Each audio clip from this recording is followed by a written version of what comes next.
Hey everyone, I'm Brian Lessinger with the Lessinger team here at Remax Realty Affiliates.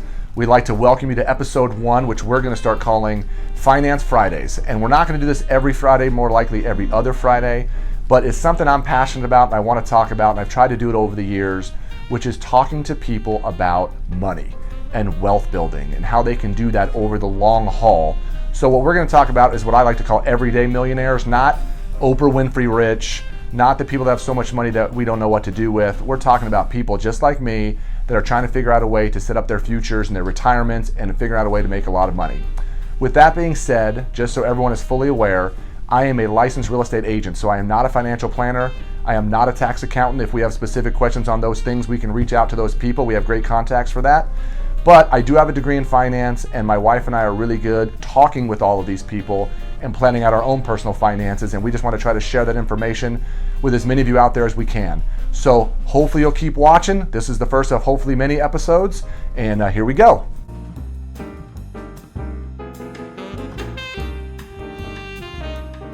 Here we go. So this is episode 1 of Finance Fridays, and what we're going to talk about today, and this is a big thing I hear with a lot of people, is their mindset and their thought process about money.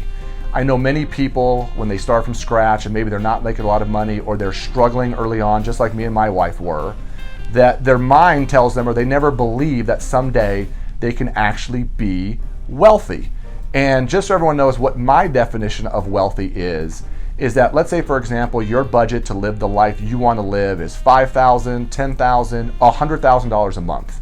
That you get to the point where you're making enough income without actually even going to work to live the lifestyle you want to live. So again, we're not talking about the ultra rich people that have more money than they know what to do with.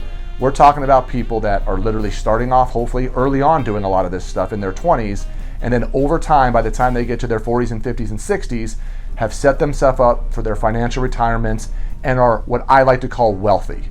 Now, of course, people talk about millionaires, and my definition again for a millionaire is going to be your net worth is $1 million. So not I have $1 million in cash sitting in a bank account. We're talking about actually having a net worth of $1 million. And these are things that over the episodes we're going to go over time and time again. But for the first episode, what people have to understand is that they get their mind right and they actually believe that at some point in the future they can become wealthy. So now I want to talk about a few statistics, and I'm going to put my head down and read some of these because I want to make sure they're accurate for you guys, about people that are struggling financially versus people that are millionaires. And so the first one is, and I was shocked by some of these stats, we get these through my coaching company that I work with and some other financial resources. So these are not stats I made up, these are stats I looked up for myself. And so we're talking about people that are struggling financially.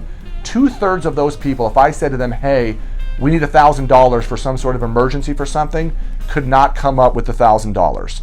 And people that are considered millionaires are people that literally save 23% right off the top of whatever it is they earn.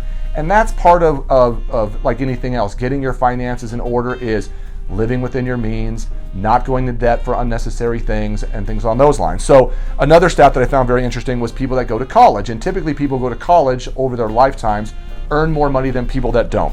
But people that are millionaires, 1/3 of those people actually paid their way through college so that by the time they got to the end of the college, they had zero debt. The ones that didn't have very little student loan debt when they get to the other side.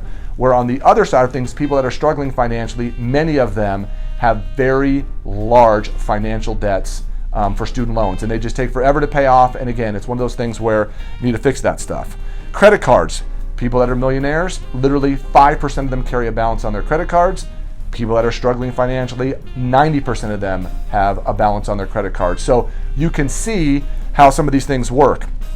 As far as becoming a millionaire, most people believe for someone to become a millionaire, 90% was actually the number, believe that either someone had to give them the money, they had to inherit the money, it wasn't money that they figured out a way to earn for themselves. And the stats actually show that 86% of people who are actual millionaires are people that literally are self-made, earned the money themselves, didn't inherit any money from anybody else.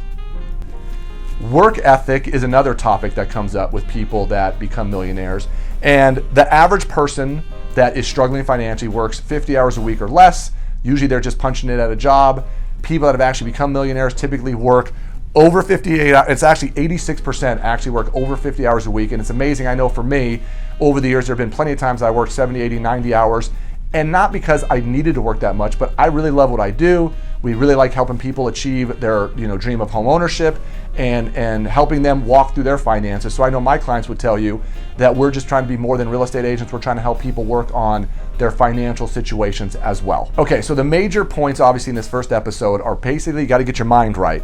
So you have to be able to think and believe that someday you can be wealthy. And obviously the younger you start, the better you're going to be at this. An example, my 23-year-old son got his first real job last summer. He wasn't eligible till the first of the year, and he's already doing his 401k and putting money in there, and starting at the age that he is, I told him automatically just the math will show you that you're going to be a millionaire someday. And so again, back to your mindset, people have to understand that if you are poor is a state of mind. It's I'm believing I'm poor, I'm in a poor situation.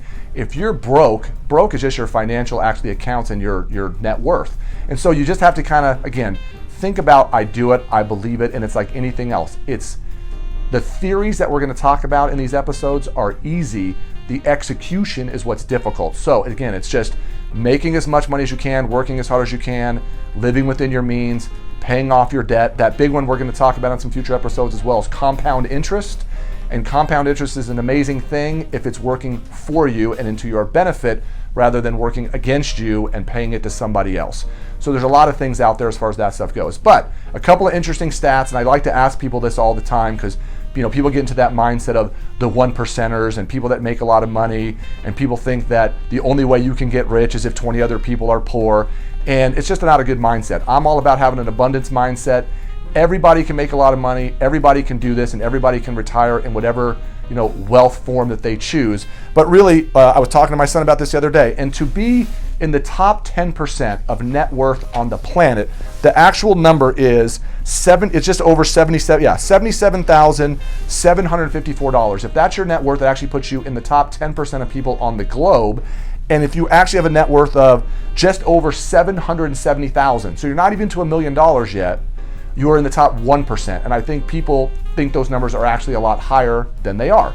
So again, it's a long game. Me and my best friend talk about it all the time. You want to be the tortoise, not the hare. This is a slow, long grind. And a couple other interesting stats before we go off of episode 1 is 1,700 new millionaires happen every single day. And it's something that's achievable. You just have to believe it, know you can do it. And literally for people though, it takes them, most people this happens to, they're like 50 to 52 years old. So I'm getting to that level, I'm 49. And typically you see people right at my age is where they'll cross over from wherever they were into that millionaire status. But as we all know, by the time I retire 25, 30 years from now, you're gonna need a whole lot more than $1 million to live this lifestyle that you wanna live. So get your minds right. We're gonna give you guys lots of examples, books to read, websites to go to, things that can improve your financial situation. I'm really passionate about this. I want to help as many of you as I can. So hope you enjoyed episode 1. There's going to be one coming up soon. We'll put the word out there. And if you're looking for these more, you can of course follow us in a lot of places. Either friend me personally on Facebook. We have the Lessinger Team Facebook page. We're on Instagram. We're doing some more things on LinkedIn.